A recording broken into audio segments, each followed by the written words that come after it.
Rich dad poor dad. इंसान कहता है मेरे पास पैसे आए तो मैं कुछ करूं।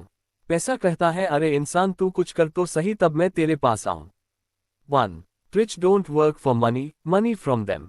रॉबर्ट के रिच डैड बताते हैं कि दुनिया के ज्यादातर लोग कई दशकों से एक विशेष तरह के शकल में फंसे हुए हैं और वह इस शकल को रैट रेस कहकर बुलाते हैं। दरअसल दुनिया के ज्यादातर लोगों की जिंदगी का मकसद सिर्फ अच्छे कॉलेज में पढ़ाई करना, अच्छी नौकरी ढूंढना, शादी करना और फिर जिंदगी भर अपनी सैलरी से घर व कार जैसी चीजों के लोन भरते रहना ही बन गया है। लोगों को इस बात का एहसास ही नहीं होता कि इस तरह के लाइफ में वे मेहनत तो सबसे ज्यादा करते हैं लेकिन उनकी मेहनत का फायदा किसी और को ही होता है। असल में बहुत से लोग इसका रैट रेस का हिस्सा बंद करना कुछ भी होते हैं लेकिन फिर भी अपने मन के डर, लालच और जिम्मेदारियों की वजह से मैं मजबूरी में इसका हिस्सा बने रहते हैं। रिच डैड कहते हैं कि इंसान को सबसे पहले तो अपने डर को खत्म करके इस रैट रेस से बाहर निकलना चाहिए और फिर कुछ ऐसा करना चाहिए जिसमें आप पैसे के लिए काम ना करें बल्कि पैसा आपके लिए काम करे। वो पुरानी कहावत है ना कि पैसा ही पैसे को खींचता है, ठीक उसी तरह आपको भी अपनी लाइफ में कुछ ऐसा करने की जरूरत होती है जिसमें कि आपका पैसा ही आपको कमा कर दी। 2. Keeping money is more important then making it. दुनिया में आपको ऐसे बहुत से स्पोर्ट्समैन और सेलिब्रिटीज देखने को मिल जाएंगे जो कि एक समय तो काफी अमीर हुआ करते थे लेकिन आज उनके पास कुछ भी नहीं है। असल में लोग इस तरह अमीर से गरीब इसलिए हो जाते हैं क्योंकि उनमें फाइनेंशियल एजुकेशन की कमी होती है, यानी उनके अंदर पैसे को मेंटेन और ग्रो करने का हुनर नहीं होता। रिच डैड फाइनेंशियल लिटरेसी का एग्जाम्पल देते हुए कहते हैं कि पूरी दुनिया में घर एक एसेट माना जाता है जबकि उनके अनुसार घर कोई एसेट नहीं बल्कि एक लायबिलिटी होता है, क्योंकि एसेट तो वह होता है जो आपके पैसे को समय के साथ साथ और भी ज्यादा बढ़ा देता है, जबकि घर के मामले में आपको कई साल तक उसकी ईएमआई और लोन चुकानी पड़ती है जिसके चलते आपकी जेब में पैसा आता नहीं बल्कि सिर्फ जाता है। यानी कि रिच डैड सिर्फ उन चीजों को सच मानते हैं जो कि आपको घर बैठे पैसा कमा कर देती है। वे कहते हैं कि अमीर बनने के लिए सिर्फ पैसा कमाना ही काफी नहीं होता बल्कि पैसे को कमाकर उसको मेंटेन और ग्रो कैसे किया जाए ये सीखना सबसे ज्यादा इंपॉर्टेंट होता है। 3. Let in your business along with your job। दुनिया में जब किसी इंसान को उसकी पसंदीदा जॉब मिलती है तो वह पूरी जिंदगी उसी को करने का मन बना लेता है और फिर बिना कुछ सोचे समझे अपनी पूरी लाइफ वह उसी जॉब को करने में बिता देता है। रिच डैड कहते हैं कि दुनिया का कोई भी इंसान अगर चाहे तो अपनी जॉब के साथ साथ कोई दूसरा काम भी कर सकता है और बिना अपनी जॉब को छोड़े वह एक नए बिजनेस एम्पायर का किंग बन सकता है। अब इस बात को समझने के लिए हम दुनिया की सबसे बड़ी फास्ट फूड चेन मैकडॉनल्ड के फाउंडर रे क्रॉप का एग्जाम्पल ले लेते हैं। अगर हम लोगों में से किसी से भी ये सवाल पूछा जाए कि रे क्रॉप किस बिजनेस से पैसा कमाते हैं तो फिर हम लोगों में से सभी लोगों का ये जवाब होगा इस फास्ट फूड बिजनेस से। लेकिन असल में दोस्तों रे क्रॉप का मुख्य बिजनेस फास्ट फूड नहीं बल्कि रियल एस्टेट है, क्योंकि मैकडॉनल्ड्स के बिजनेस को बड़ा करते करते वे आज पूरी दुनिया के अंदर सबसे बड़े रियल एस्टेट ओनर मालिक बन चुके हैं।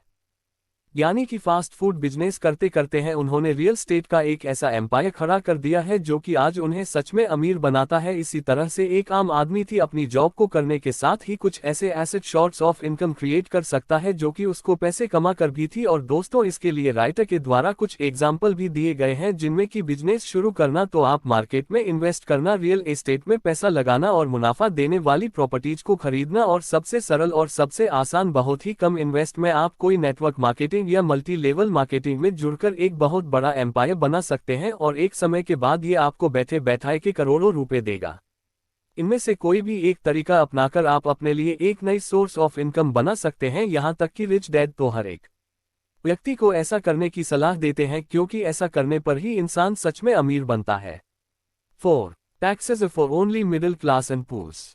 दोस्तों इस लेसन में रिच डैड टैक्स की हिस्ट्री बताते हुए ये कहते हैं कि टैक्स असल में अमीर और गरीब के बीच मौजूद फर्क को खत्म करने के लिए बनाया गया सिस्टम था। शुरुआत में सिर्फ अमीर लोगों पर ही टैक्स लगता था और फिर टैक्स के उन पैसों को गरीबों की सुविधाओं में खर्च किया जाता था, लेकिन समय के साथ धीरे धीरे मिडिल और अपर मिडिल क्लास पर भी टैक्स लगना शुरू हो गया। और आज की अगर बात करें तो ये मामला पूरी तरह से उल्टा हो चुका है, क्योंकि आज अमीर लोग अपने दिमाग और चालाकी का इस्तेमाल करके खुद को टैक्स देने से बचा लेते हैं और सरकार के खाते में जो सबसे ज्यादा टैक्स जमा होता है वह मिडिल और अपर मिडिल क्लास के द्वारा ही जमा किया जाता है। बड़े बड़े अमीर बिजनेसमैन और उद्योगपति पहले पैसा कमाते हैं, फिर अपनी सभी जरूरतों को पूरा करने के लिए बहुत पैसे को खर्च करते हैं और लास्ट में अगर कुछ बचता है तो उस पैसे से टैक्स भरते हैं, जबकि वही मिडिल और अपर मिडिल क्लास के लोग पैसा कमाने के साथ ही टैक्स भरते हैं और फिर अंत में जो कुछ बचता है उसको वह अपने ऊपर खर्च करते हैं। 5. The rich invent money. Bill Gates, Mark Zuckerberg, Elon Musk और भारत की अगर बात करें तो धीरूभाई अंबानी, शिव नाडर और अजीम प्रेमजी, ये कुछ ऐसे नाम हैं क्योंकि दुनिया के अंदर है कैसा बिजनेस या फिर कहें कि ऐसा आइडिया लेकर आए जिसके बारे में इनसे पहले किसी ने भी नहीं सोचा था और अपने उसी रिवॉल्यूशनरी आइडिया से इन लोगों ने पैसे को इन्वेंट किया है। इससे पहले कि मार्केट में मौजूद किसी भी अवसर को कोई और व्यक्ति ढूंढ पाता, इन लोगों ने उस अवसर को खोजा और उस पर तुरंत एक्शन लिया। इसलिए कहा जाता है इन लोगों ने पैसा कमाया नहीं बल्कि उसको इन्वेंट किया, क्योंकि यह दुनिया में उन चीजों को लेकर आए जो कि यहाँ पहले से मौजूद नहीं थी। इसी तरह आपको भी सिर्फ पैसा कमाने के बारे में नहीं बल्कि पैसे को इन्वेंट करने के बारे में भी सोचना चाहिए। 6. Rich learn all the time and know how to sell their ideas.